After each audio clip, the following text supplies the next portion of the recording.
ఓం హ్రీంకారాసనగర్భితా నలసికాం సౌః క్లీం కళాం బిభ్రతీం సువర్ణాంబరధారిణీం వరసుదా ధౌతాం త్రినేత్రోజ్వలాం వందే పుస్తకపాశమంకుశధరాం స్రగ్భూషితాముజ్వలాం త్వాం గౌరీం త్రిపురాం పరాత్ప్రకలాం శ్రీచక్రసంచారిణీం. ఓం శ్రీ బెజవాడ కనకదుర్గాదేవ్యై నమః. శ్రీ దుర్గామల్లీశ్వరాభ్యాం నమః. శ్రీ రాధాకృష్ణాభ్యాం నమః. కృష్ణం వందే జగద్గురం, అర్జునం వందే జగదేక వీరం. మనకి గరుడ పురాణం చెప్తుందండి. మొత్తం 28 పనిష్మెంట్స్ ఉన్నాయి. మనకున్న రాసులు 12 రాసులు, నక్షత్రాలు 27 నక్షత్రాల్లో మనందరం కూడా పుడతాం. ఒక్కొక్క నక్షత్రానికి 4 పాదాలు, 27 నాలుగులు 108. మొత్తం 108లో ఈ అచంచలమైనటువంటి అనంతమైనటువంటి కోటాను కోట్ల మంది జనాలందరినీ కూడా సృష్టించారు, కేటగరైజ్ చేశారు. వాళ్ళు అమెరికాలో ఉండొచ్చు, ఆస్ట్రేలియాలో ఉండొచ్చు, ఇండియాలో ఉండొచ్చు, చిన్న పల్లెటూరు అమలాపురంలో ఉండొచ్చు, మాది రాజమండ్రిలో ఉండొచ్చు. అయితే వీళ్ళందరికీ కూడా ఒక లా ఆఫ్ క్రియేషన్, ఈ సృష్టికి మనకి ఒక లా ఉంది. ఎలాగైతే మనందరం కూడా ఇప్పుడు ట్రిపుల్స్ వెళ్తే మనల్ని ఎలాగైతే పోలీసులు పట్టుకుంటారో, ఆ విధంగా పెనాల్టీ వేస్తారో, ఆ విధంగా కొన్ని శిక్షలు మనం చేసేటటువంటి లా ఆఫ్ క్రియేషన్కి వ్యతిరేకంగా వెళితే మనకి ఈ యొక్క శిక్షలు ఉంటాయని చెప్పేసి గరుడ పురాణం చెప్తోంది. ఇది శాస్త్రవచనం, ఇది నా సొంత కవిత్వాలు కాదు. దీన్ని సాక్షాత్తు శ్రీ మహావిష్ణువు గరుత్మంతుడు వారికి చెప్పారు. యమధర్మరాజు వారు ఏ శిక్షలు వేస్తారు అనేటటువంటిది చెప్పారు. ఎన్ని శిక్షలు ఉన్నాయో తెలుసా అండి మీకు? 28 శిక్షలు ఉన్నాయి. మనకి ఈ 28 పనిష్మెంటుల్లో నేరం ఏమిటి, క్రైమ్ ఏమిటి, దానికి పనిష్మెంట్ ఏమిటి ఉంటుంది. సేమ్ మనం ఇక్కడ దొంగతనాలు ఇవి చేస్తే ఎలా అయితే జైల్లో పడేస్తారో, పోలీస్ ఇంట్రాగేషను, తర్వాత కోర్టులు, తర్వాత జడ్జిమెంట్లు, తర్వాత కన్విక్షన్లు, ఇక్కడ కూడా అంతే అన్నమాట. ఈ యొక్క 28లో కీ పనిష్మెంట్స్ ఏముంటాయంటే అండి, చూడండి. ఫస్ట్ది క్రిమి భోజనం. క్రిమి భోజనం అనేటటువంటిది ఒక రకమైన శిక్ష. ఇది ఎవరైతే గెస్ట్లు ఇంటికి వస్తారు కదా, అతిథులు, వాళ్ళని అగౌరవపరుస్తారో, వాళ్ళకి పెట్టకుండా తినేస్తారో, అలాగే పిసినారితనంతో బిహేవ్ చేస్తారో, అటువంటి వాళ్ళకందరికీ కూడా they will be thrown into a pit, ఒక గోతులో పడేసి వాళ్ళని మొత్తం వాళ్ళ బ్రతికుండగానే ఈ యొక్క పురుగులు, వామ్స్ అండ్ ఇన్సెక్ట్స్ తినేసేలాగా పడేస్తారు అక్కడ. అంటే మీరు అనుకోవచ్చు, ఏమండి మనకి చచ్చిపోయిన తర్వాత శరీరం రాదు కదండి, మనకి మళ్ళీ ఎలా తింటారు, ఎలా వేస్తారు శిక్షలని? నరకలోకం ఉండదండి, ఇట్లాంటి పిచ్చి పిచ్చి వాగుళ్ళు వాగుతారు. వాళ్ళకు కూడా ప్రత్యేకమైనటువంటి పనిష్మెంట్ ఉంటుంది. అలా వాగే వాళ్ళకి నేను చెప్తాను. ఇక్కడ ఏమిటంటే చూడండి, వెనీరియల్ డిజీజెస్, హెచ్ఐవి, ఎయిడ్స్, తర్వాత ఈ యొక్క దాన్ని ఏమంటారు, గనేరియా, సిఫిలిస్ అనేటటువంటి వ్యాధి ఉండేది. కొరుకుడు వ్యాధి అంటారు. అక్కడ ఎవరైతే కామాంధుడై స్త్రీల దగ్గరికి, వేశ్యల దగ్గరికి వెళ్తాడో వాడికి కొరుకుడు వ్యాధుడు వచ్చి వాడి యొక్క పురుషాంగం దగ్గర మొత్తం కొరుకుడు కొరిచేస్తారు, దాన్ని కట్ చేసి అవతల పడేస్తారు. Venereal doctors. అండ్ ఈ యొక్క దీనివల్ల ఏమవుతుంది, గ్యారంటీ అనేది ఓ 10 సంవత్సరాలు ఇస్తారు. వాడి అదృష్టం బాగుండి పుణ్యాలు చేస్తే, గతంలో పుణ్యము ఇప్పుడు పుణ్యాలు చేస్తే బ్రతుకుడు ఉంటుంది, లేకపోతే అక్కడితోనే ఎండ్. సో ఇది జరగట్లేదా భూలోకంలో? సో నెక్స్ట్ వన్, రెండవది వచ్చేసరికి కుంభీపాకం. ఇది వీళ్ళని ఏం చేస్తారంటే they will B fired in ఆయిల్లో వేపేస్తారు. అంటే వీళ్ళు ఏంటండి శిక్ష అంటే ఫ్యామిలీస్ని డిస్ట్రాయ్ చేస్తారు. చాలామంది చూడండి, ముసలి వాళ్ళని టార్గెట్గా చేసుకుని వాళ్ళు భార్యాభర్తల మీద చాడీలు చెప్పడము, అత్త కోడళ్ళ మధ్య చాడీలు చెప్పడము, ఇలా కుటుంబాలను విడదీసేస్తారు. ఇటువంటి వాళ్ళకి వీళ్ళందరినీ కూడా ఆయిల్లో వేసి రోస్ట్ చేసేస్తారు, బాయిలింగ్ ఆయిల్లో. ఇది జరగట్లేదంటే వైన్ షాపులు పక్కకి వెళ్ళండి, చేపల నాటిని చూడండి, చికెన్లు మీరు తింటూ ఉంటారు కదా, రోస్టింగ్ చేసేస్తారనమాట ఫిష్ల్ని, వాటిని. అంటే ఆ జన్మనిచ్చి ఎలాగైతే భూలోకంలో ఉంటుందో అక్కడ నరకలోకంలో ఉంటుంది. కాబట్టి నరకం లేదండి ఇది, అవన్నీ సొల్లు కబుర్లు చెప్పొద్దు. అలాగే ఎవరైతే తమిశ్రం తమిశ్రం అనేటటువంటిది అంటే డార్క్నెస్, చీకట్లో, అంధకారంలో పడేస్తారు. వీళ్ళు ఎవరంటే మోసగాళ్ళు, బిట్రేయర్స్. ఎవరైతే మోసాలు చేస్తారో నమ్మినటువంటి వాళ్ళని, ఎవరైతే హు స్టీల్ అ థైడ్ విప్డ్ రెలెంట్లెస్లీ, ఎవరైతే దొంగతనాలు ఇవన్నీ కూడా మోసాలు, ముఖ్యంగా మోసాలు చేసేటటువంటి వాళ్ళని ఈ యొక్క తమిశ్రంలో చేస్తారు. అలాగే ఇంకొక శుచిముఖం అనేటటువంటి శిక్ష ఉంటుంది. దీన్ని నీడిల్ మౌత్ అంటారు. అంటే గుండు సూదులతో గుచ్చేస్తారనమాట. ఇక్కడ ఎవరైతే ఇతరుల యొక్క ధనాన్ని దొంగిలించి ఫ్రాడ్, మోసాలు, ఇప్పుడు చూడండి 200 కోట్లు, 300 కోట్లు, 1000 కోట్లు, విజయ్ మాలవ్య కొన్ని లక్షల కోట్లు, ఇట్లా ఇవన్నీ వింటూ ఉంటాం కదా మనం. అలాంటి వాళ్ళందరినీ, ఆ ఫ్రాడ్ వాళ్ళందరినీ కంటిన్యూస్లీ పిక్డ్ విత్ నీడిల్స్తో గుచ్చి పడేస్తారు. మీకు డౌట్ రావచ్చు, పోలీస్ డిపార్ట్మెంట్లో 3rd డిగ్రీ ఉంటుంది. అది ఇంతకుముందు ఇంకా ఎక్కువ ఉండేది. ఇప్పుడు ఏంటంటే ఫ్రెండ్లీ పోలీసింగ్ వచ్చింది కాబట్టి అక్కడ సూదులతో గుచ్చేటి రకరకాల, వాళ్ళు మనుషులే కదా.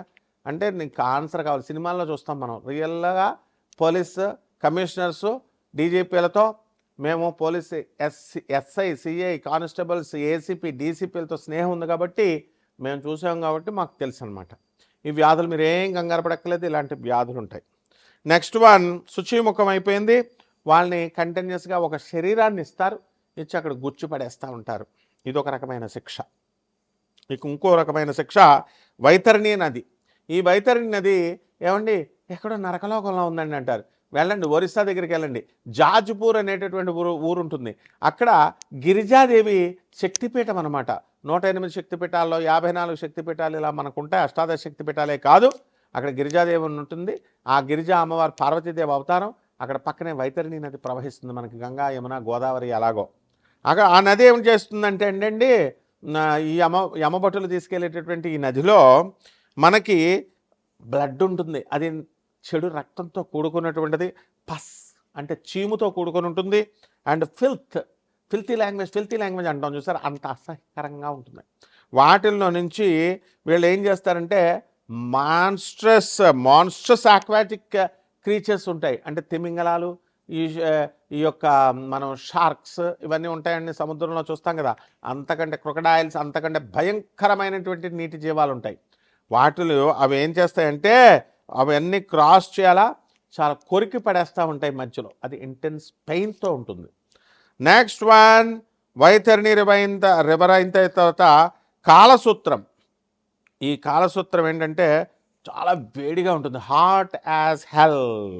ఇంకా నరకం చాలు. ఇప్పుడు ఎండాకాలంలో జస్ట్ అండి ఒక 2 డిగ్రీలు పెరిగితేనే చాలు, అయిపోయి ఫ్యాన్ లేదు, ఏసీ సంగతి దేవుడు ఎరుగు అని చెప్పేసి మనం అనుకుంటాం కదా, చెమటలు కారిపోతూ ఉంటాయి. ఢిల్లీలో ఎగిరిపోతూ ఉంటాం, కూలర్స్ పెట్టుకోవాలి. హైదరాబాద్ లాంటి ఊర్లలో అంతకంటే భయంకరమైన వాల్కనస్ పగిలిపోయేటటువంటి అగ్ని జ్వాలలు, ఎలా అయితే సముద్రంలో గర్భంలో ఉండేటటువంటి అగ్ని శిఖలు బయటకు వస్తాయో, మౌంటైన్స్ అన్నీ పేలిపోతే వచ్చేటటువంటి ఆ యొక్క అంత వేడిలో పడేస్తారు. ఏమిటో చూద్దాం. ఇదేంటంటే కాలసూత్రంలో టార్చర్ ఉంటుందండి. ఎవరైతే చాలామంది తల్లిదండ్రులని చాలా స్టైల్గా ఈ ఓల్డేజ్ హోమ్స్లో పెట్టేస్తాం, భార్య మాటలు విని పిల్లలను మా పిల్లల్ని పెంచుకోవాలా, మా భార్యను పెంచుకోవాలా, మా భార్యను చూసుకోవాలని తల్లిదండ్రులని, తర్వాత మన వంశంలో ఉన్నటువంటి పెద్దల్ని, వీళ్ళని మనం రెస్పెక్ట్ ఇవ్వం. వీళ్ళందరినీ తీసుకెళ్ళి ఇక్కడ ఆ యొక్క ఇన్వాల్వింగ్ ఎక్స్ట్రీమ్ హీట్లో పడేస్తారు.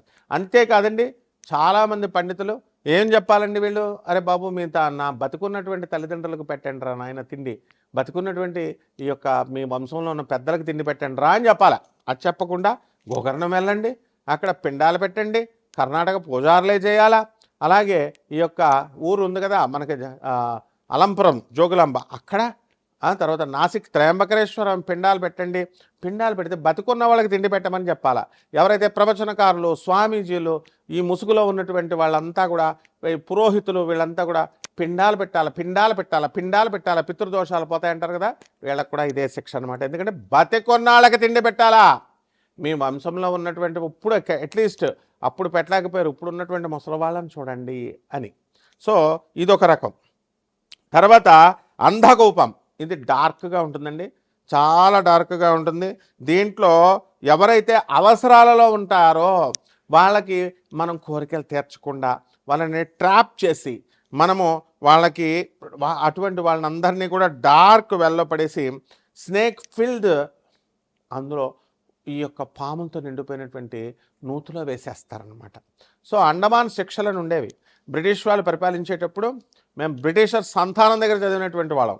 డైరెక్ట్గా నా క్లాస్మేట్స్ నోయల్ రాబర్ట్స్, బ్రిజెట్, ఇలాగా మేము మా టీచరే మిస్సెస్ మెనార్డ్, ఇలాంటి వాళ్ళందరి దగ్గర నేను పెరిగాను, బ్రిటిషర్ సంతానం వాళ్ళు.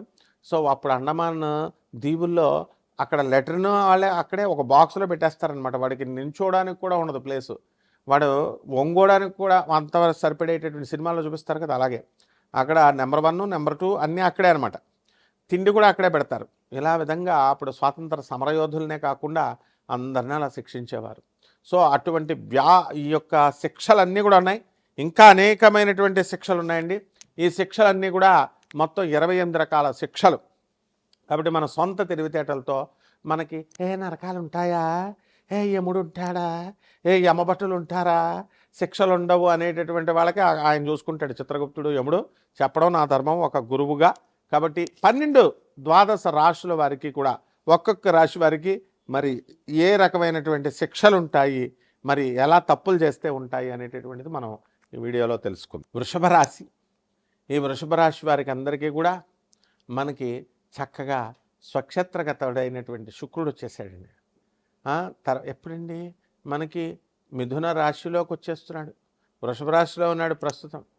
మే మధ్యలో అంటే 15వ తారీఖు 2వ వారం దాటిన తర్వాత ఈ యొక్క శుక్రుడు, బుధుడు మే 29 దాటిన తర్వాత మిథున రాశిలోకి వస్తున్నాడు. గురుడు ఆల్రెడీ అక్కడ ఉన్నాడు. ఆ తర్వాత మనకి ఈ యొక్క వృషభ రాశిలో రవి, బుధుడు వచ్చారు సగం వారం తర్వాత, 2 వారాల తర్వాత. అలాగే కుజుడు స్వక్షేత్రగతుడు అవుతున్నాడు మే 11 తర్వాత. ఇక మిగతా కాంబినేషన్స్ అన్ని ప్లానెట్స్ అన్నీ ఎక్కడక్కడ ఉన్నాయి, అవి తెలుసుకోవాల్సిన అవసరం మీకు లేదు. కాబట్టి ఈ వృషభ రాశి వారికి అర్ధాష్టమ కేతు ఉన్నాడు. ఈ కేతు పితృదోషాన్ని సూచిస్తోంది. అండ్ డెస్పరేట్ మూమెంట్లో అండ్ డిస్కరేజింగ్గా మిమ్మల్ని ఎప్పటికప్పుడు నిరాశావాదంతో మిమ్మల్ని ఉంచుతూ ఉంటుంది. కాబట్టి ఈ ఏకాంతంగా ఉండడము, మనం చేసినటువంటి పశ్చాత్తాపము, పనులకి పశ్చాత్తాపడము, ఇలాంటివన్నీ కూడా జరుగుతాయి. ఎంతసేపు ఆదాయాలు, ఈ కపట బ్రహ్మల, కపట జ్యోతిష్కుల, కపట మంత్రగాళ్ళు ఎంతసేపు కూడా బంగారం రేటు పెరుగుతుంది, 5 లక్షలు కొనుక్కోండి, షేర్స్ ఆడండి, డబ్బులు దాయండి, ఇవే చెప్తున్నారు. ఈ గరుడ పురాణాల్లో ఉన్నటువంటి 28 శిక్షలు చెప్పట్ల, తోలు తీసేస్తాడు యముడు, చిత్రగుప్తుడు. కాబట్టి ఈ యొక్క గ్రహాలు, నేను చెప్పినటువంటి గ్రహాలు వాటిలో ఉన్నటువంటి స్థానాలను బట్టి ఎవరైతే స్త్రీలకు అన్యాయం చేస్తారో, భార్యలను వేధిస్తారో, ఇతరుల యొక్క ప్రాపర్టీని దొంగిలిస్తారో, ముఖ్యంగా స్త్రీ శాపానికి గురవుతారు, ఇటువంటి వాళ్ళందరూ కూడా తమీశ్రన్ అంటే డార్క్నెస్లోకి ఇరుక్కుంటారు. అజ్ఞానతిమిరాంధస్య జ్ఞానాంజన శలాకయ చక్షురన్మిళితం యేన తస్మై శ్రీ గురవే నమః. అటువంటి గురువులు లేరు మీకు, గురు పరంపర లేదు.